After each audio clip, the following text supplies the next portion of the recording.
Hello everybody, welcome to my channel. ഇന്ന് ലൂവിക്ക squash എങ്ങനെ ഉണ്ടാക്കുന്നതെന്ന് കാണാം. വളരെ എളുപ്പത്തിലുള്ള ഒരു റെസിപ്പിയാണിത്. അതിനായി ഞാൻ 1 കിലോ ലൂവിക്ക നടുവേ മുറിച്ച് പാത്രത്തിലിട്ടിട്ടുണ്ട്. അതിൻ്റെ നികക്കെ വെള്ളം ഒഴിച്ച് തിളപ്പിക്കണം. അത് ഞാൻ തിളപ്പിക്കാനായിട്ട് വെച്ചിട്ടുണ്ട്.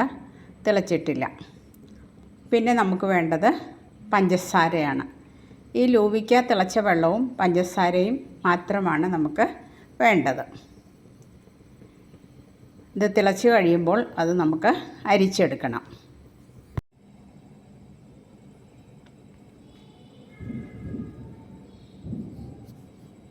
തിളച്ച് ഒരു തിള വന്നപ്പോൾ അത് നിർത്തി ഞാനത് അരിച്ചെടുക്കാൻ പോവുകയാണ്. തിളച്ച വെള്ളം, ലൂവിക്ക ഇട്ട് തിളപ്പിച്ച വെള്ളം അരിച്ചെടുത്തു. അത് 1 കപ്പ് വെള്ളത്തിന് 2 കപ്പ് പഞ്ചസാര ഇട്ടിട്ട് അത് തിളപ്പിക്കണം. ഈ കപ്പിലാണ് ഞാൻ പഞ്ചസാരയും ജ്യൂസും അളന്നെടുത്തത്. അപ്പോൾ അത് 1 കപ്പ് ജ്യൂസിന് 2 കപ്പ് പഞ്ചസാര ഇട്ട് നമ്മൾ തിളപ്പിക്കുന്നു. നന്നായി തിളച്ചു എന്ന് കാണുമ്പോൾ നമുക്ക് നിർത്താം. അതാണ് ഈ സ്ക്വാഷ്. വളരെ എളുപ്പമാണ്. അധികം ഇൻഗ്രീഡിയൻസ് ഒന്നുമില്ല. ആകെയുള്ളത് ലൂവിക്ക തിളപ്പിച്ച വെള്ളവും പഞ്ചസാരയും മാത്രമാണ്.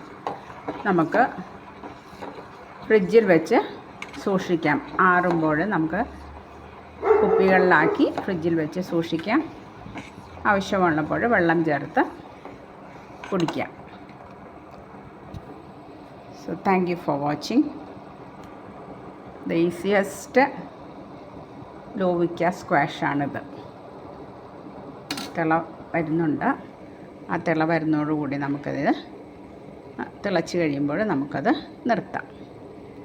So once again thank U.